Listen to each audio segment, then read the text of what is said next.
54 episodes, 5 special guests, and 1 Talking Loyal podcast.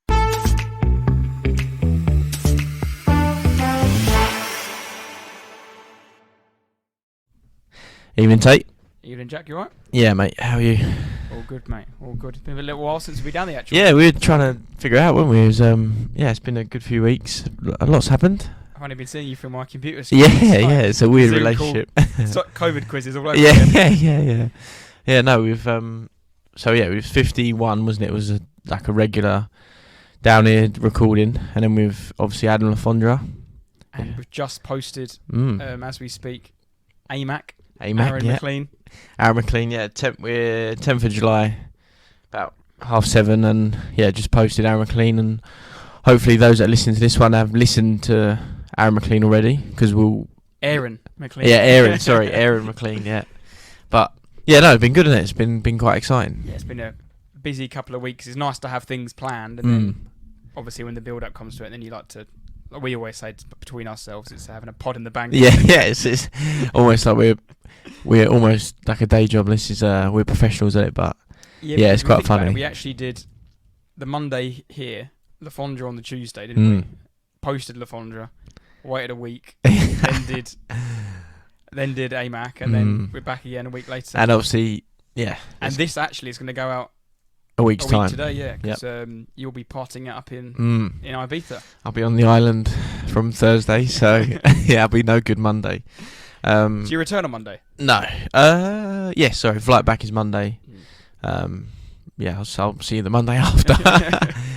No, it'll be good. Looking forward to it. So we hope today we don't speak. This doesn't date badly. Yeah. With the plan of the show is basically to talk about the transfers that have been done already so far this summer, the ones that are very, very close. Some manager talk in terms of the new managers, and Poch, Hodgson, Gerrard, a bit of talk on that. And then part 2 is going to be celebrating 1 year of the pod. Yep. Talk about us. Just a general chat. Me and Jack talking about how it's come about the whole year, ups and downs, all the guests we've had, things that work, things that haven't worked. And I think it'd be good. It'd be like you said, we've got all that. Again, what's happening now is like the transfers and managers, and even maybe you mentioned the under 21s, whatever. But it's more of a little chat, maybe 45 minutes to an hour, just nice, relaxed conversation. Really, might be some tears. Yeah, but we obviously we can't do any of this without our main man Josh as well. So you've seen the edits and all the graphics, videos, all that good stuff that is made. It's definitely not from me or Tate. Of course. We do the easy bit, and I'll give him a hand-drawn design. And he makes it come to life. Yeah. We give him a rogue message, and he just comes out of what he does. Comes out the goods. No, of course, there is 3 of us involved, but let's crack on. So, as we speak on the 10th of July at 1931, is that? Yeah, just turned 31. Declan Rice still hasn't signed for Arsenal. It's not 100%. However, with Declan Rice's move getting closer and closer, who was the last player to transfer between Arsenal and West Ham? Oh. This is the teaser. Yeah, I'll wait till the end. Do you want to answer it now? Or should I go at the end? No, we'll do it. Keep it the same. Same routine. Right, should we start with Rice? Yeah, might as well move into the transfers, So Arsenal have finally agreed, West Ham, have finally agreed a £105 million transfer. It's a £100 million up front with a £5 million add-on clause. Probably will be the saga of the summer. Most expensive deal probably this summer. Yeah, in the Premier League, definitely. It's just short of the Premier League record of Premier League club buying a player, but just over the British record of Jack Grealish's 2 summers ago. Arsenal seem to be the front runners since January. There was that little week wobble where Man City that was came in. And we'll talk about it now, because obviously the massive thing was Eni Aluko when she come out with that comment about it, and obviously got slaughtered for it. But if City wanted Rice, and I mean I'm sure they would love Rice, but they put in there what they felt was right and didn't want to go any higher, and that's fine. Because Arsenal got 2 bids rejected. I think one was 80 and then the next one was 90. I think Arsenal did 75 plus 15, and then City came in with an 80 plus 10. I don't. It's not even for West Ham. It is about the money, but it's obviously, like you said, it's the the way that Arsenal proposed the deal, the way City proposed the deal, they wanted a certain amount of money basically today, and they were waiting until they got that, and that's obviously they've it seems to be that they've now got that price. So yeah, 70 obviously wasn't enough, 80 whatever it was, but yeah, I think basically 100 million up front is what they were hoping for, and I'm pretty sure that's what they get. Yes, I don't think Arsenal wanted to go that much, but then he hopefully will be worth that much to Arsenal in terms of what they need. They believe they were a couple of midfielders short of winning the Premier League last year. If he can make that difference, if he can play them 50 games where someone like a Partey can only play 28, that's where they're going. They need to spend that to go to the next level, try and match City. Yeah. It's a shame for me that. Yeah, it's sad to say, but Rice is obviously a brilliant boy. Has been a brilliant player. And he obviously talks to West Ham fans, absolutely love him. So yeah, I think it's a very, very good addition for Arsenal. The most positive thing for me being an Arsenal fan is seeing this whole Declan Rice rumour for the last 2-3 years has only ever been Chelsea. Chelsea. Maybe a little bit United and City here and there. I think it would have been Chelsea, but if they didn't have such a stinker, they would. If they were fifth, top four, then not that it was they'd definitely go in Chelsea, but it would have been more of a close race for him, I think. If Chelsea had the season Newcastle finished, he said he'd be going there without a shadow of a doubt. Yeah. They would have sold their players around to make the money, and he'd be going there. But Arsenal seem to have swooped in, done a lot of groundwork, it seems. It depends who you believe, but they all seem to say Arteta was very big on the behind the scenes talking to him, and there's clearly a space in that team going to be built around him. He's going to be the main man there for 6, 7, 8 years, however, was he 24 now? Yeah, 23, 24, I think, yeah. And I'd like to think that would be moving Arsenal to the next level in terms of that midfield. The attack is very good, the defence is pretty decent, but that midfield has been a weak point. It seems it coincides with Xhaka leaving. Yeah. Which I think is a shame. Quite a good price as well, isn't it? 20 odd mil. Yeah, I saw some of that. He's become the 20th most expensive 30-plus-year-old of all time. Something mad like that. Yeah. So I thought they were talking about like 10 or 12, weren't they, for ages, and then suddenly he was gone, and it was like 23 or 24 mil. 21.4 mil, I think it was like 25 million euros. Yeah, it's good money. Which I think is very good. You got a very good deal. He's been on the cards to leave for the last 2-3 seasons. Well, I know you personally might be different, but where he was, basically, he was giving it to the Arsenal fans, he was getting booed off the pitch, and they absolutely hated him. They wanted him out of the club, to now suddenly he's what a player Xhaka was, and selling him for 20 odd mil is very good. Yeah, it's a good redemption story. Considering we bought him 9 years, 2016, 17, what's that, 8 years ago, for 35 million. To sell him for 21 is not too bad, I don't think. No, when he's 30, is he 31 now? Yeah, 31. Yeah. Considering realistically, I know it's the old rose-tinted glasses saying now we had a very good season last season. Everyone will think of him as a great player. My dad's saying he was like, I don't want to send him, But I was like, he's had like one really, really good year. He's had a couple of decent years, but he's been a 6.57 out of 10. Yeah, we know what we can get with him. Yeah, but with upgrading to someone like a Rice, and trying something new in like a Havertz in that position, which we'll get onto later, can push Arsenal to the next level. Yeah. Arsenal aren't going to win the league, unfortunately, with Granit Xhaka in midfield. No, and he's a sort of player you have to.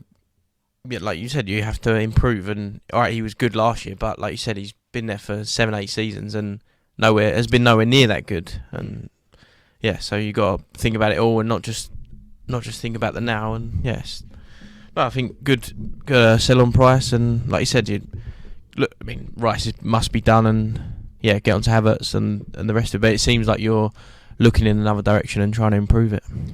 Yeah, well, there was lots of talk saying Arsenal spent a lot of money, and they have spent a lot of money, but Arsenal's wage bill is significantly lower than the other clubs they compete with, Chelsea, United, City, and even Liverpool.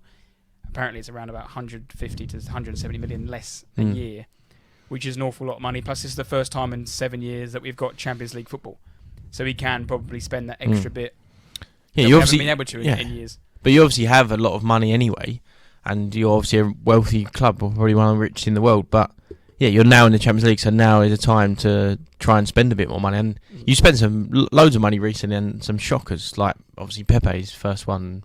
Even Lacazette was, I didn't know Lacazette was like 52 million. That's ridiculous. Yeah, Lacazette was 50 odd mil back in What's that? 16. Yeah, and so that was the summer of strikers. It was we signed Lacazette.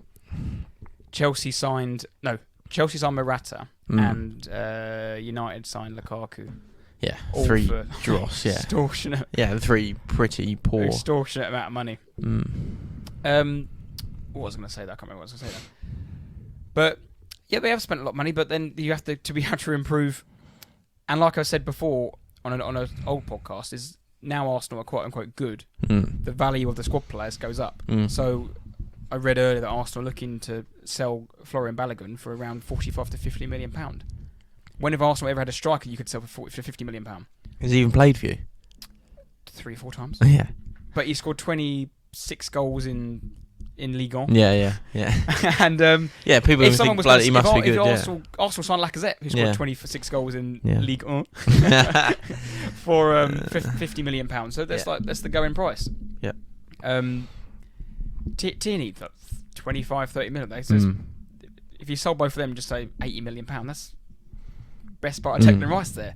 For one player doesn't even play for you, and Tierney's a squad player. Yeah. And plays when he has to. So for players who haven't played, for 2 players we haven't had that much money for ever. Like I think our most expensive player we ever sold was Iwobi or Oxlade-Chamberlain. Like it's you got selling players is a skill, and some clubs are good at it, some clubs are very bad at it. Arsenal have been bad at it for a very long time. But we've also signed Kai Havertz, 65 mil. I mean, I think we've both slated him on this podcast. Yeah, strange. I don't know. I mean, obviously within Arsenal they know more, and it must suit what Arteta wants or whoever has looked at him. But I don't. You spend everyone. But that's the thing is with me. Everyone all of a sudden, like Chelsea fans and some Arsenal people and football, they're like, "Oh, Havertz such a brilliant player. Like, what a great like." 2 months ago, everyone was saying how awful he is and rubbish, blah blah. It's a weird one. I don't know. For me, Havertz don't really. If we bought Havertz 65 million, I'd be fuming. But so all signs point to he's signed as a midfielder, not as a striker or anything like that. And I do feel a little bit sorry for him, where he's been stuck in that god awful Chelsea team as a false 9, with Lampard as his first manager, and he played well into Tuchel for a while. Then Tuchel obviously left. Potter was rubbish for Potter, and then had fucking Lampard again. So he hasn't had the best run of it at Chelsea. And his best football did come when they actually had a decent manager, where he won trophies and scored important goals for them, which leads me to think he could be better than he has shown. You see him for Leverkusen, and I've watched like every goal I think he's ever scored now. Just love him. Trying to get on the bandwagon, but come on, where what have they seen in him that we haven't seen? And seeing his goal, I know everyone looks good on YouTube, but there's obviously a player in there. He played in midfield for Leverkusen, so there's obviously a player in there. But for me, it probably end the conversation, and it's probably ends all conversations. But I just think the money at the minute, you just cannot.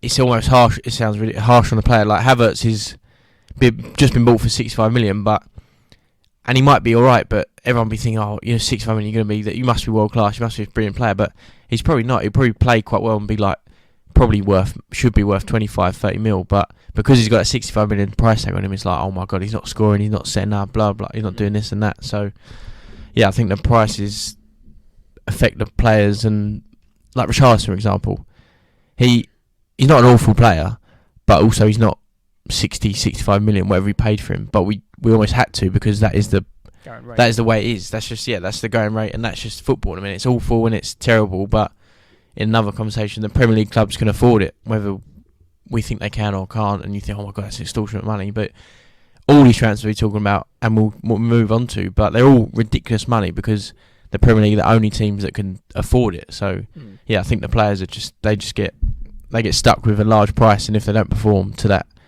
level or exceed it, then they're suddenly rubbish. But because they've lost best part of £20 million on him in 3 seasons, I think. So, and that's when players get down to their final 2 years, you have to sell them or renew them, and normally if they're in that situation, is because you're not that happy with them, so their contracts run out because you don't want to renew it, and then you're like, oh shit, a year or 2 left.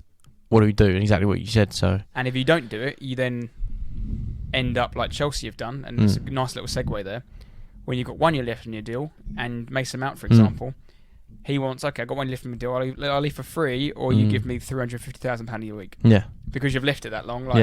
There's your asset. And he's not, he might think he's worth that, but, like, exactly what you're saying, you've got a year left, so he may not be that good. I don't think he's that good. He's not worth 350 grand a week, but he knows the situation. He's got all the cards in his hand, so he's gonna lay them out. So. And he ended up going for 60, 55 plus add-ons. 5, So they made 120 million out of them 2 players. What do you think about Mount to United? It looks strange in the kit. Yeah, in red, it's a weird one in red. I do agree.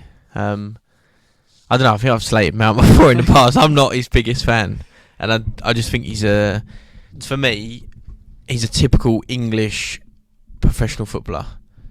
When I can imagine when he was growing up, and he was probably obviously very good, played Chelsea, obviously a good player, but like he's just busy and he's a little ratty, running about, a bit like you see with Conor Gallagher now, but Mount was put on a pedestal from probably a young age, and now all of a sudden he's the golden boy and Chelsea's star, and he's moved on to United, and who might say he played for Chelsea, now he's moved to Man United, possibly arguably the biggest club in the world, so he's obviously a quite good player, plays for England and always in Southgate's sides, but I know, I just personally, one of those players that I just can't quite I just can't quite see it. I don't know. Did you see his goodbye message to the fans? Yeah. Chelsea. No, I saw the genuine one. Pre-recorded, didn't he? Because he had bleached blonde hair. Yeah. He'd done it a fair few weeks ago. Yeah. And then it was followed the week after or the day after by Aspilicueta's tears. The legend, yeah. And then Dave, all of Cesar Aspilicueta, suddenly the legend, and what a player. Like, again, another player who's getting absolutely ruined for the last 2 years.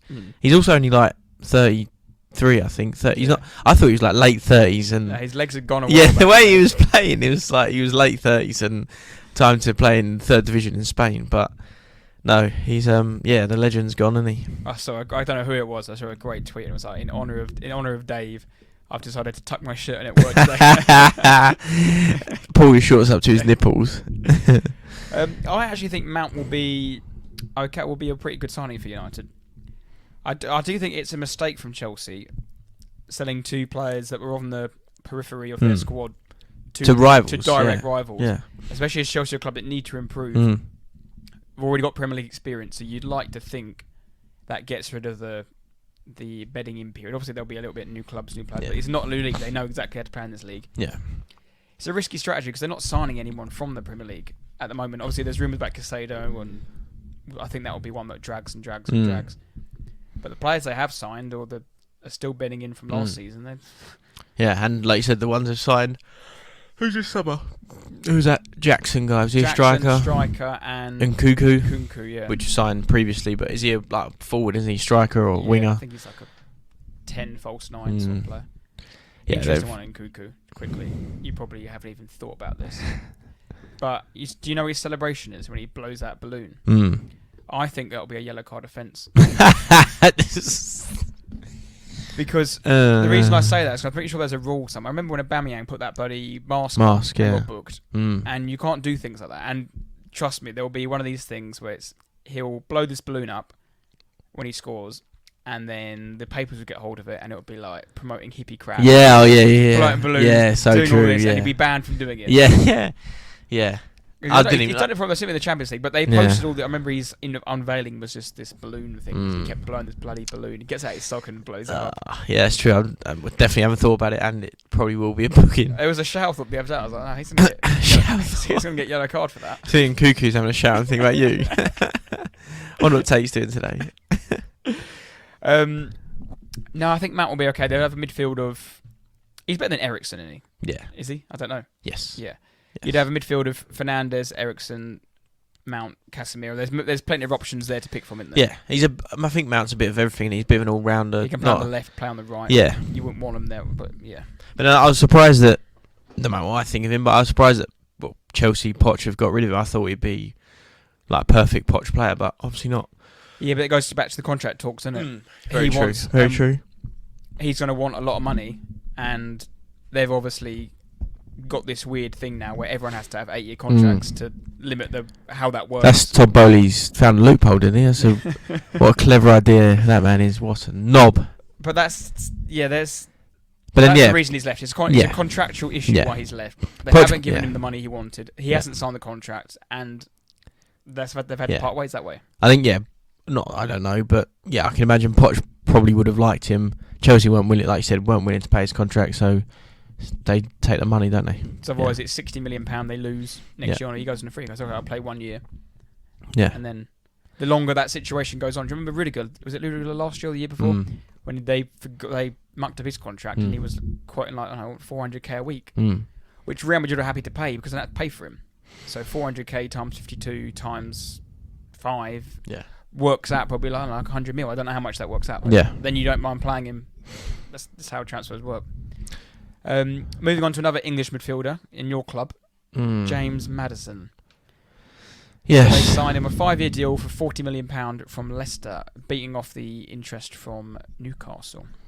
Yeah, I think it's a very, very good signing. So 26, comes in after winning an FA Cup, Community Shield, but off the back of a relegation. Although he did score 10 Premier League goals last season, he loves a goal against Spurs as well, doesn't he? He does, yeah. They our games for some reason against them have been loads of goals, and I think this season just gone home and away. He might have scored both games, maybe. Definitely scored at Spurs. But I remember the one. Yeah, I think it's very good, and everyone was laughing. But when we offered, supposedly, again, this is pure allegations or just paper talk. Yeah, speculations. That's the word. Allegations against Levy, the bald man. Speculations. Sorry, of 50 million for Maddison and Barnes. All of a sudden, we sign Maddison for 40, sell Winks to Leicester for 10. So technically 30 mil if you want to look at it like that. And how wrong was I? So, and now Barnes, talk of West Ham maybe? No, this is really funny though. So the West Ham were in for it, but because they were dilly-dallying with this payment terms from Arsenal, they've missed out. It's going to Newcastle. Oh, well there you go. Justice. Yeah, but no, I think Maddison suits us, or I feel like he's a Tottenham sort of Tottenham player. That's pretty quite harsh. Insulting. Yeah, insulting, harsh to say, but he's obviously not world class. He's not going to play for City or the top teams, but that little drop below Tottenham, obviously improving on Leicester and bottom half of the table. I think that's a very, very good addition for us, and he has been good, and he's been in and around England. I'm quite excited by it. Where do you think he'll play? Just on the 10 or off the left? Yeah, I mean, it depends on how, obviously, Big Ange plays and sets up his team. He is a 10, isn't he? He's like old school 10. Could play in a midfield 3. And on paper, Basuma, Bentancur and him, that's a great midfield, in my eyes, if that's how we're going to play, and we're going to play over 3. But, yeah, I'm not sure. I don't know. Off the left, he could work. What about your mate? Isn't he returning? Ndombele? Oh, God, on this as well. I've seen him training in hats and woolly gloves. Oh, the videos. So there's so many stupid people. Are you done, or are you like Ramota? Let's get him in. One more chance. I'm not. I mean, I know what he's capable of. I know I'm not totally against him, but the videos of him. There's a video of him training. So listen, make sure everyone that's listening is taking in my words, because Tanguy Ndombele. Yeah, Tanguy Ndombele. Yeah. He's got the ball in training. He flicks it over someone's head, does a step over, flicks it out wide, gets the ball back, scores. And everyone's like, "Oh, what a man!" Yeah, Ange has got him back, playing well, feeling good. Let him cook. Let him cook. And if you go back and watch the video, Ndombele flicks it over Ali's head, makes a 1-2. Then Bergwijn makes a run into the box at training. So, if I remember correctly, Bergwijn now plays for Ajax, and Ali's in Turkey. Like, he's not been these two players have not been in the club for over a year, maybe a year and a half. Like, people are just so stupid. They see that video and like, oh, let him cook. Yeah. He's bringing back Ndombele's coming back. Like, no, the bloke has played under Mourinho. He's played for Tottenham, and he's on the ball. I'm sure he's absolutely outrageous, absolutely ridiculous player. But if you watch him, my good God, he doesn't move. He don't run. He doesn't. When we haven't got the ball, he just might as well not be there. But on the ball, fantastic. But no, he's and you saw even this year, Napoli. I know they won the league, but he was coming off the bench for 20 minutes, half hour. Mate, he might play the second half if they're winning the game. Like, he's that sort of player. He's just a huge passenger. And yeah, we spent a lot of money on him, and obviously a waste of money. But I can't see it. I don't think so. Yeah, I'm not 100% sure on Maddison yet. I do think it all comes down to what happens to your number 10.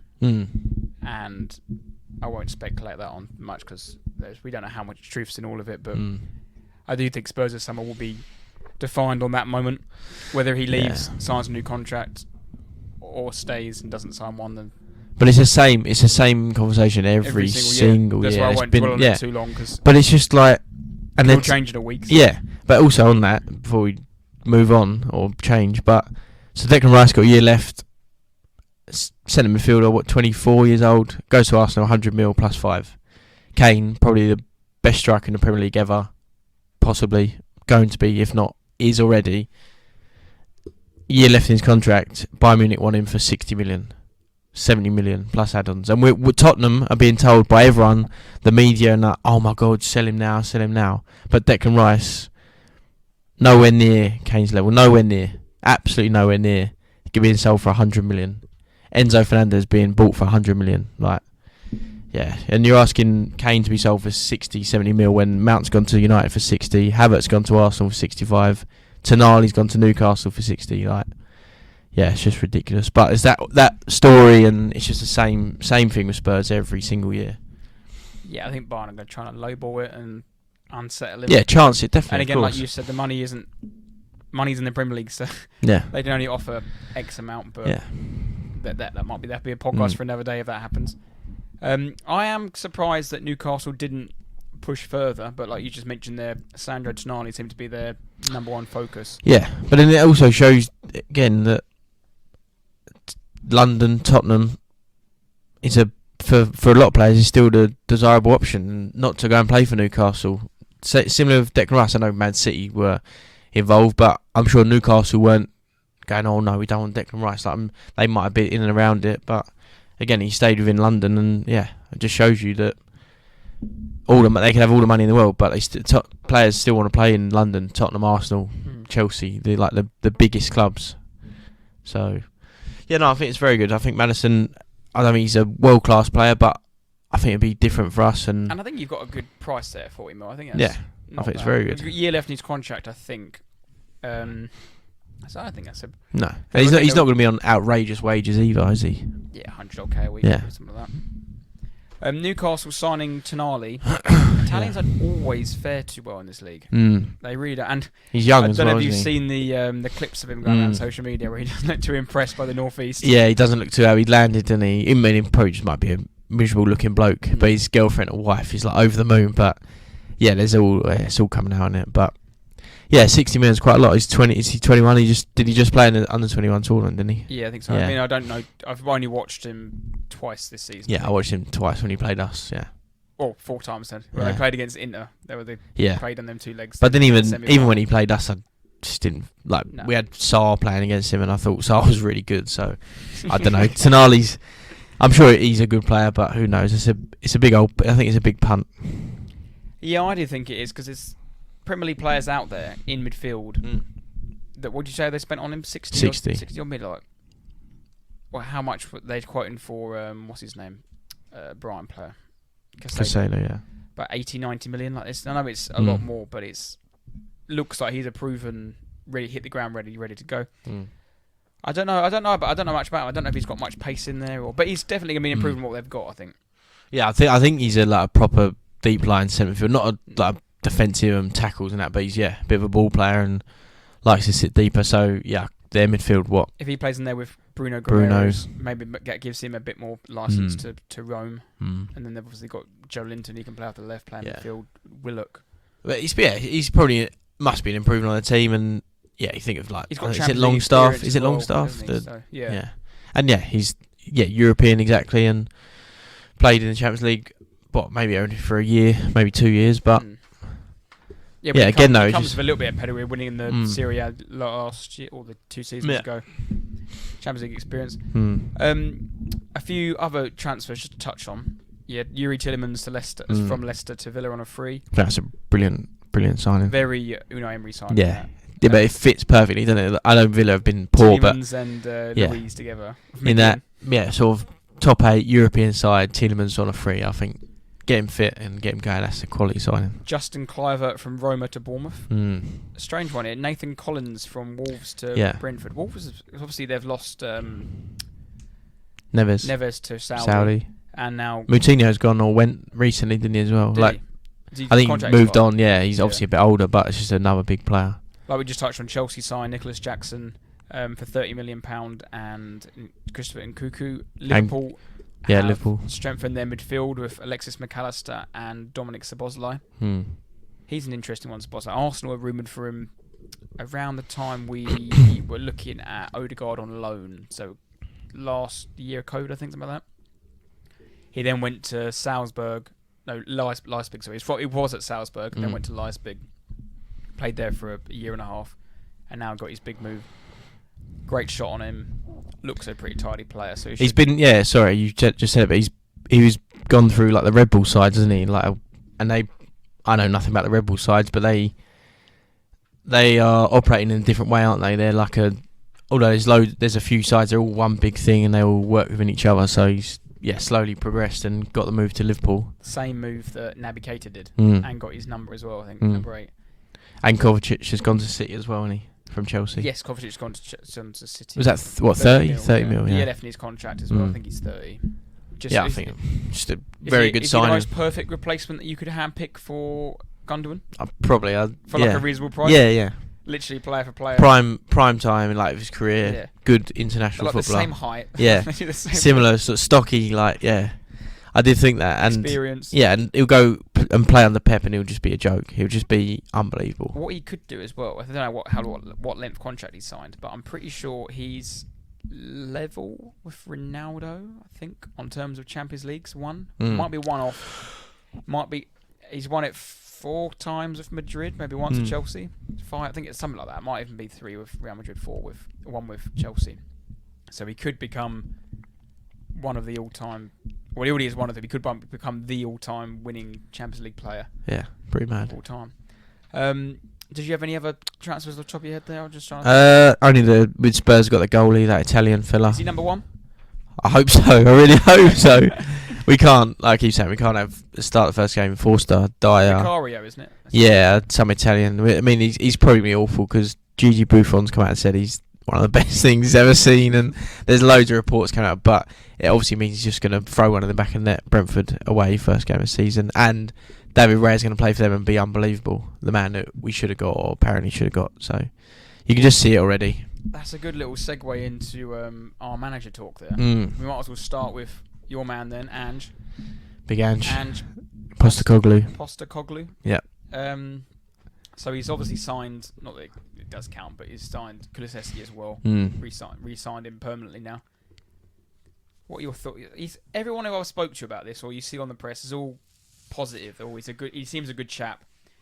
Let's give him a chance. He might not have the experience at this level, but he seems to talk a good game. And one thing I'm liked with Arteta compared to Emery, and I think you'd probably say the same with maybe Conte and Mourinho, and maybe even their PR and their press conferences were just awful. You felt that lack of interest. Didn't. Here we go again, moaning at the club, or you just struggled to get the point across. But with Arteta, when he was out, that was one of the things he was just very good at. In front of the cameras, and I think even I said you and Freddie been reposting things. Where suddenly exactly, exactly that, and that is a great point because, all right, I've supported Tottenham my whole life and I absolutely love Tottenham, but we've started with Mourinho definitely, and obviously the mess of Nuno, but with Conte it was like it became exactly what you said. It was just like, although it's my club and it's Tottenham, it's you listen and you watch the interviews like, who is this bloke? Like, I don't care who you are, what you've done, and all this. You're just horrible and boring and negative, and it was just painful to watch and listen to. So, and Ange is like exactly what you said, but come in and said the right things and looks to be doing the correct things and saying the right stuff and seems like he's positive, and that's that we can do at the moment. To be honest, when you come in now, you have to win, like, as in whatever you're doing now, you have to win. You have to be positive, and you can't do anything wrong. If you mess up now, then you shouldn't be a manager. Like, this is perfect. No games have been played. We haven't won or lost. It was, he's come in and exactly that. I think he's brought a bit of positivity and people have started to believe again. Well, it's interesting as well because I saw the Pochettino interview that he started with Chelsea, and they put him in what a king's throne. It wasn't like a throne. It was like it would look like a leather throne. They put him in real big lighting on him. They made him sit a certain way, and they shot it from an angle that made him look like a movie star, made him look important. And then I saw like a Chelsea fan did a half and half picture of the Potter one, and they made him sit outside with his legs crossed and look like a school teacher. Yeah. And that's the perception it brings that Poch is now above Potter, and he's ready for this club. Potter was sort of like you said. We always made the joke he was a substitute teacher for you two going in there, whereas Poch has come in straight away. No, I'm the boss. We're doing it this way, and I think that's how it has to be. Is it makes the fans behind him, and I think no Chelsea fan was really behind Potter, were they? No, and give him a chance, but did they really believe it? I don't think so. No, and what we always say, even when we do this or whatever you're doing, if you half-arse it, it just never goes well. But yeah, exactly that. Like you said, a simple thing, an interview with Potter to the interview with Pochettino, totally different. They're fully behind Pochettino. Obviously, got all his backroom staff in, and he's come in. It's a big deal. I feel like we're trying to do a similar thing with Postecoglou. Postecoglou. I got mixed up then, but trying to do a similar thing with Postecoglou, and I think that's the only way you can go. And Arsenal did it with Arteta, and I think you've got to be fully behind it, and it brings in the fans and the support. A good bit of media propaganda. Can't help as soon as they bring a new kit out or they bring a retro kit out, they do something like that, and they do it properly. Then I'm like, let's go buy it, and that's what you need to do. From 2 new managers to 1 returning again, Roy. Now, surely Palace could have got someone. I'd say better. It sounds really harsh but they sacked Vieira because he finished 10th, and then they were like lounging in 12th for ages. They were 12th and finished 12th. If Hodgson finishes 12th, between 12th and 10th this season, he's done a good job, and he'll be lauded for doing a good job again. Yeah. Like, what is it? A year's contract? Contract, yeah. Maybe they. Surely there's someone out there that can do that job. You'd think so. Maybe deep down they don't want him, but what can they do at the minute? And they just think, right, Hodgson will be fine. We'll be okay. And if something else appears, then we'll go for it. I mean, we'll do our predictions on that in another episode to come. But there are at least 3, if not there definitely are 3, but at least 5 worse teams than Crystal Palace in the league. Like they really are. So, without being an absolute horror show, it's a bit of a free hit for him again. So I would take a punt on. I could chuck some names out there, but I don't know. Even like the McKenna from Ipswich, or Carrick, or someone young, new. Take a punt on them. The worst thing they can do is finish like 15th. They're not going to get relegated. There's too many good players in that squad. I think they had that with Vieira, didn't they? That's what they went with. But for whatever reason, they ended it, and who knows? We don't know. Again, behind the scenes, it could have all gone wrong. Who knows? But that sort of manager is what you're saying. Is a Carrick. It might have been a Vincent Company or whatever it could have been. And they've just resorted back to the type and got Hodgson in. And they can finish 11th again. But then it's one of those clubs, isn't it? It must be so frustrating to support, or unless you're really a real, you see it how it is, and they're just happy to be in the Premier League, and they just see it for the pure enjoyment it is. But a club like Palace, what do you want to do? You just happy to finish 17th, or do you want to try and push into top? It's tough. It's so tough because how do they compete? They haven't got the money that probably more than half of the clubs have got in the league. So no, it's a tough one. We're talking about money in the league. Someone's left the league to go and get some money. Steven Gerrard joins the army out to Saudi. That video he posted was surreal. Oh, it's so good, isn't it? Well, I don't know. I don't want to attempt the name, but the scouse was ridiculous. Because we all joke like we're next to Lampard. Obviously, left Rangers, went to Villa, didn't work out, got sacked there. He's not going to go do another Premier League club anytime soon. No. But a side like Palace aren't going to go near Gerrard, are they? No, and I think he's got not an ego is probably the wrong word, but to go down to the Championship. Yeah, he for some whatever reason he thinks he's above it, doesn't he? Do you think his mate's going to join him? Old Frank. What, Fat Frank? Well, again, Frank. What are his options? If he's similar to Gerrard and thinks he's above, lower than the Prem, then surely that's his only option. Or that that like America or. But it's a strange one because obviously they've gone there for money, and that's you can do what you want for money. Like no one can say you can't earn this, can't earn that. But just for example, he wins the Saudi League by 10 points. Like you said, are Crystal Palace going to come in and say, "Oh, you've done a good job there"? Bring him back, yeah. Does it mean anything? No, well, I would say no, and I'm pretty sure even those clubs and English clubs would say that you can't. I've got here the current. I mean, I'm not all of them, but ones I could think of off the top of my head, the managers and players. So the managers, I think the Saudi League's only like 12 teams or something. I don't think it's a full 20. I don't know. I think it's pretty small. I know it's quite stacked in terms of like depth. In like, there's 3 divisions of it. Oh, is there? Do you remember Maiga? He played for West Ham. Yeah. Played for like 2014, 15. He plays in the 3rd tier of the Saudi League. Oh, he does. Well, that's what I mean. There's players like that you wouldn't even know, but yeah, the manager. You got Gerrard, you got Bilic, who's a manager out there. Big Nuno is a manager out there. He's been there for like. Bilic, of course, Bilic is. Yeah. There. It's such a. Nuno, I think Nuno's done. This might be his 3rd season there, or 2nd season, or going into it, whatever. And I don't know who he is, but a Croatian guy called Rezic is a 41-year-old coach. He must be like a young European manager that I think he's managed in Croatia and things like that, but they're all going out there for a simple reason. Their wages are probably double, tripled what they could earn in Europe.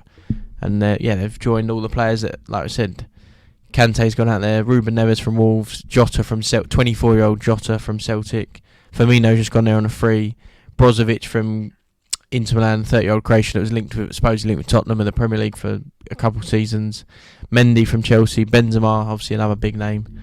Mikovic Savic is going today. What, the midfielder? Yeah. Really? Bloody hell.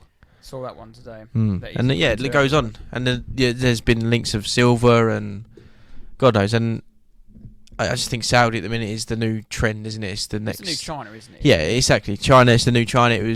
America was the very first one when they thought loads of money was there. Then it was China, and that's what I've got here. I've got was it Carrasco was the sort of one of the big names that went to China first, and I think Moussa Dembele went out to China. It's just a massive payday, and like you said, I just don't think you can't. It's a payday for the players. But probably more importantly, like you touched on the Premier League with the money, it's a payday for the clubs. There's another avenue to sell players. If you want to sell Ruben Neves, how much you go for? £45 million. Only English. You can't sell him to Inter Milan for £45 million. No, it's just Bayern aren't going to touch him for £45 million. It's a good way for English Premier League clubs to sell their players, and like you said, no way Neves. No, I don't think Neves would even go to a Premier League club for £45 million. And they're just sat there. It's just the way it is. The Saudi have ridiculous amount of money. I think they've withdrawn their bid for the World Cup in 2030 now because they were doing a joint one, and there's obviously a few reasons. But now that spending spree's gone on players, huge like European names, Benzema, Kante, and Gerrard's a poor manager, but it's even the name Steven Gerrard. Robbie Fowler's gone out there for like the 2nd division or something. I'm pretty sure Robbie Keane's got a job out there now as well. Or in Qatar somewhere. It's just they wanted the World Cup. They haven't got it, so they're going crazy with players and managers. Seems like they've got their fingers in multiple pies across Europe. Newcastle City, there's probably money in our clubs that you wouldn't even realise that comes from that country and that part of the world. So, and you see it with other sports, don't you, about golf as well. And they've obviously got a ridiculous amount of money, and they're just trying to make as much money as they can and use it all in all areas possible. I don't know if it's going to be televised at all. Well, who knows? Because I think the Chinese league was put on Sky for a little bit, and then they realised no one actually cared about it. But I don't know. That's an interesting one. But I've heard as well, like, who knows? In a couple of years, Saudi teams might be in the Champions League. It sounds ridiculous, but then the way UEFA do things, you wouldn't be surprised, would you? But you said, not you, but it was said that a World Cup in Qatar would never happen, and it's happened. So why wouldn't a Saudi team, with all the money they've got, end up in the Champions League? Yeah, there's talks about that Club World Cup, isn't there, instead, or something? There'll be something like that.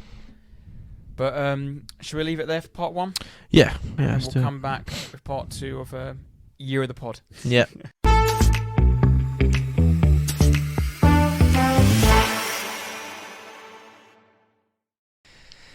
So, talk about us. Talk about talking loyal. 1 year of the pod. It's gone quick, hasn't it? Yeah, our first episode was posted, or I think maybe we recorded day before August 2nd, 2022. It's now, like we said earlier, July 10th, 2023. I remember doing that first scene here, sitting here, being really awkward, reading off a bit of paper. We'd recorded half an hour. We thought, this has gone okay. And then we realised we hadn't even turned the... we haven't turned the mics or plugged them in or something. We were sitting, I don't know, 5 yards away from the laptop that was trying to pick up the noise. Yeah, it sound basically. Yeah, when you listen to it, you realise sounds like we're in a tin can. Really quiet, isn't it? Yeah, the sound's pretty poor. It's a shame because it says well. I feel like we say some good stuff and some predictions and whatever, but yeah, the sound wasn't great. Always wanted to be involved in the game.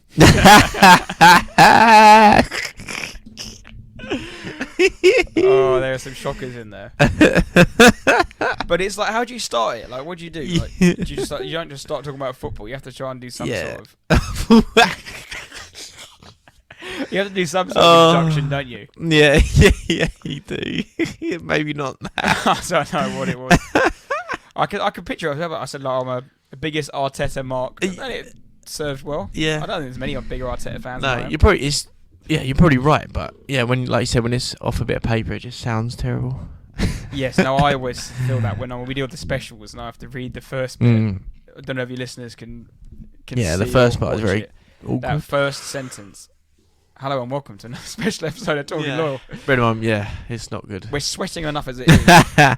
No, we've calmed down. I think that was a lot of nerves. They're better when they're back to back. When there was a gap between, it was a fair few weeks between tubes and not tubes. Cut that. Get rid of that bit. Rocket and Adam Lafondra. Adam Lafondra, yeah. That you forget how to do the thing. Yeah. No, it's good. It's been enjoyable. It is mad. I think 5 guests, all pretty well known in the football world. 1 ex-England player. They've all played in the Prem. Obviously, Rocket TV presenter, been on over Sky, but on over our TVs. 4 ex-Premier League players. And it's pretty cool. I find it pretty cool. It's pretty good. I don't know. Something that didn't even exist a year ago. I don't know what people expected. I don't know. I definitely didn't know what we expected, but yeah, to get any guests is pretty cool, I think, and it's good for us. I think like a well done to us and Josh and to get any of them. Just it's exciting, isn't it? When we can get them on and it's. Don't know if that's like a recognition to get a guest on, but no, it feels cool when you get one. Yeah, I think so. My goal would be to talk to someone that's played for one of our 2 clubs. Yeah. To done like our ultimate dream to play for Arsenal. Yeah, definitely. Spurs. Even if they played for like 10 games or whatever, there's still something we've never could do and always dreamed of doing. Yeah. Yeah, I don't know. I think just getting a guest on, like a ex-professional or quote unquote a celebrity like Rocket, TV personality, all the rest of it is just different, isn't it? And it's not. Don't want people listen to us, and it's good fun, and obviously a lot of our friends listen to it, and it's like we love it. But yeah, I think that's something different, and you see their name, and oh god, I wonder what he's got to say or whatever they're talking about. You go and listen to it. So, you got a favourite one? It's hard. Because obviously, I think for me, I remember the guests a lot, but obviously the conversation we're having now, like all our episodes, I think they're really enjoyable. I think they're fun, they're good. It's hard to say one of those, but out of the guest one, guest ones, yeah. I don't know. They're all good. They're all good in their own way. Like obviously our first one, Jarvis being our first one, and Matt Jarvis, ex-England, blah blah. That's incredible. The Rocket one's good. The Rocket one for me was, I'd have to say, it was probably the most relaxed I've been. Yeah, but then it's him, isn't it? It's the fact that he is what he is. He's not a professional footballer. He wasn't a professional footballer or whatever. He's like us. He just worked his way through TV and somehow ended up on a show and was filmed and made funny little characters and did what he did. And now he's doing for Mola and wherever else he's doing. But yeah, that was cool. It was cool because he's just a normal bloke, and they all are. They all are really good. Aaron McLean that you listen to, Adam Lafondra, Greg Halford, and Jarvis. They're all brilliant and really good blokes. But yeah, the Rocket one was very funny, I thought. Yeah, no, he was probably one of my favourite. I have a soft spot for the one we just did with McLean. It was good. Yeah, it was good. Again, they're all good. There's all little bits of them. They're very good. I don't know much about their careers outside of like the big parts. Like obviously you play for Peterborough, and then you go to Fondren, you know, his Reading time, and then it's like when you find out the little niche stories. I remember when Greg Halvertz told the story about how he hated, what was the manager called? Steve. Oh, that's gone now. What's his? Oh, the big bloke. Big fat guy. What's his name? It's not Steve, is it? Oh, that's absolutely. He was basically saying how much of a wanker he is, and that was a funny story that you never knew. I've seen him manage all these clubs, and then you actually realise like he wasn't actually. He was a bit of a wanker. Jarvis telling us about the Vegas stories and going abroad and things like that, and even his England call-ups. Rockets, numerous funny stories. Steve Evans. That's it. Sorry, what a terrible mistake that was. Yeah, but yeah, no, it's good. It's been brilliant, and I think the Rocket for both us. You can relate to it. You watched TV, you watched soccer, you watched him, and for me, it felt like I was laughing. I laughed in it. Yeah, I was just laughing for an hour, all the stories and that. Yeah, and then we've also had 5 other special guests of all our friends. Freddie, your brother Jake. Oh, congratulations, Jake! By the way, little shout out. And another little Theo, loyal on the cards. Griff and Andy Houghton. 5 very good guests. I haven't forgot anyone there, have I? We have Jake, Griff, Andy, Harry, Freddie. That's 5, isn't it? Yeah.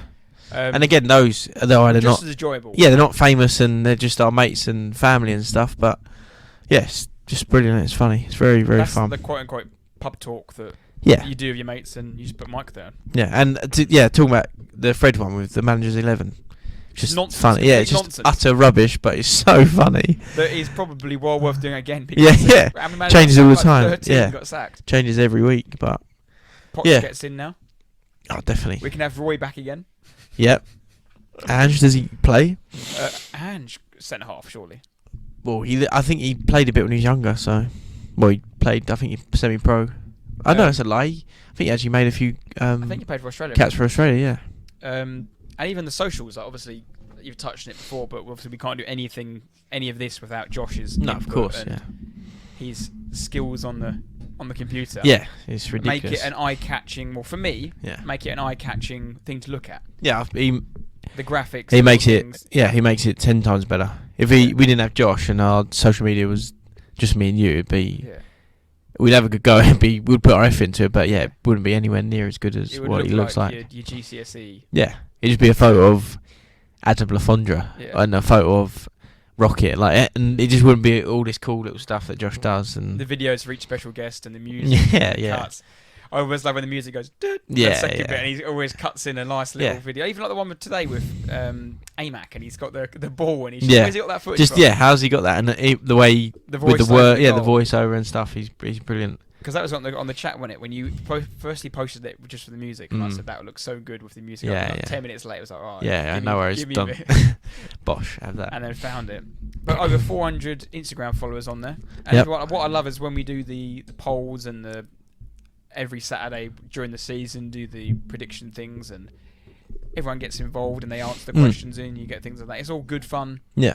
Because football is all really about opinions. You want questions. You want to be able to say, I agree with you, I don't agree with you. This is why I feel this way. This is why I feel that way. And it's conversations. It's just chatting. You're probably wrong more often than you're right, but it's probably the good reflection you are in life as well. Most people get things wrong. Yeah. And there's the big videos go on YouTube, and it's a new platform for people to see. You can share it differently. They actually get to see our faces rather than just hear our voices. We've got over 10,000 views on all platforms combined, which is mad. Yeah, it's pretty good. It's pretty mad. Yeah. Which between 54 podcasts is like 250 an episode, which I think is pretty decent considering. Well, it's remember when we first started, I just thought, maybe like 20 people might listen, or whatever, 30. And you can see the map that I've shown you before, and everyone listens from different countries and whatnot. And it's cool. I don't know. That's what I said at the start, but I don't know what. I didn't have any expectations, but whatever's happening now is way beyond it. And like we said, I didn't think, but with this our 54th and going into the new season and all the rest of it, it's pretty mad. Like we said at the beginning, but it started from a stag doing loads of conversations and basically said, "Sod it, should we just do it?" Whether I don't know what we thought, or it just happened, and now we're still here. Yeah, we've got nearly over 100 5-star ratings on Spotify and on Apple Music, with people leaving their comments and whatnot. Still got that 1-star one. That whoever that was at the start, you're a snake. Irritates me that absolute snake. It is what it is. But no, it's a cool thing that I enjoy doing every Monday. I mean, from a selfish point of view, it probably helped that Arsenal had a reasonably good season. Yeah. If we finished 8th and we're losing every week, then I don't think I would enjoy coming down here when it's November, and cold. And well, it could have been that season from hell for me if Arsenal won the league. West Ham obviously won their European trophy, so it could have been a double whammy of a disaster for me. But yeah, Tottenham finished 8th and we're still here. So, but it makes, like, even like you said, we were chatting off air. Like, what do we do for the summer? Like, I don't want to talk about transfers every single week. No, Has this happened? Dull, yeah. Has this happened? Blah blah blah. Yeah. It's worked out really well that we've had the 2 guests. Yeah. And we've managed to put them in here.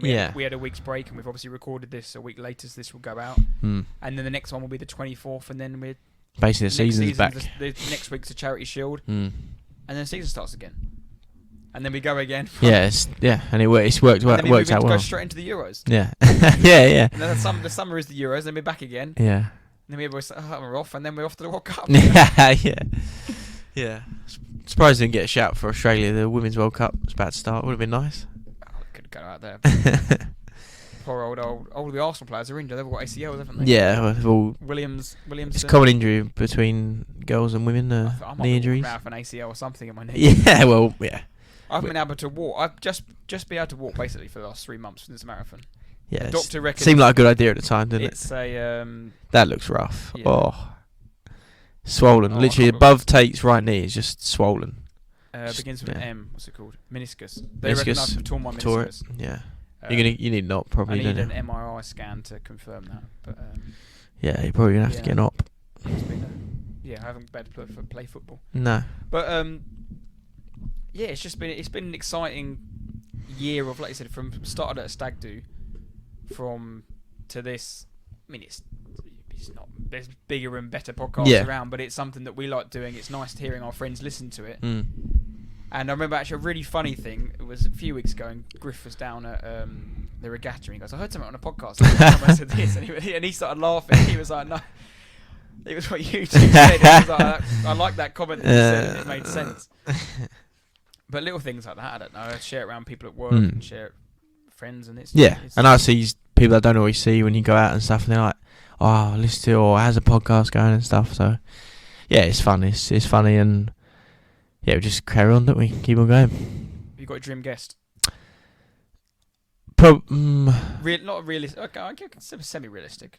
Probably like you sort of hint that, but someone that maybe not maybe a legend or someone with related Eric to Edmund. No, related to Spurs. Harry Kane would be obviously unbelievable.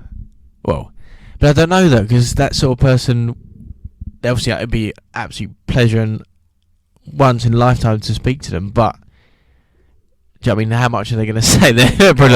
It'd be very PR and all the rest of it, but yeah, that sort of name for myself. What about you? Defoe. Nah. Let loose. Nah, not Defoe. Probably Hossam Ghali might let loose. Mido, got a few stories. Martin Yole. What about yourself? Arsenal players. No, I'd always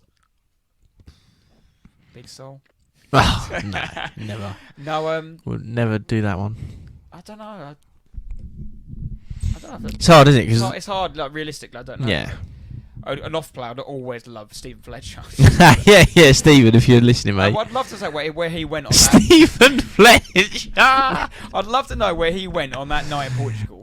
When I left you on the strip, where did you go? Please reply to our DM, Stephen. Please. Where did he go? I don't know where he went. Yeah. Or I could face up to what's his name, the 2 Champions League winning defenders, Loftus-Cheek, Wes Brown and John Wes O'Shea, Brown and John O'Shea. Like, come on, boys. Yeah, settle the beef. Didn't want to talk to me in Portugal. Come on, boys. I talked to you on the pod. Come on, boys. Someone like that. I don't know. Yeah. I'm trying to have a think. Someone funny, even like a TV. Do you know? I would quite like to interview even like Tim Lovejoy. I know it's Soccer AM, but he was a bit more behind it. He was like a presenter. Someone actually I would really like to talk to, I think he's hilarious, is Max Rushton. Yeah, really I do like Max Rushton. And Barry Glendenning, who does all the radio and their podcast. It's very good. Max Rushton's like really dry sense of humour, and he's just a standard bloke, supports Cambridge United, and so much sarcasm. Yeah, he's just so sarcastic and dry and all the rest of it. But yeah, he's very funny. Barry Glendenning, those two together would be brilliant.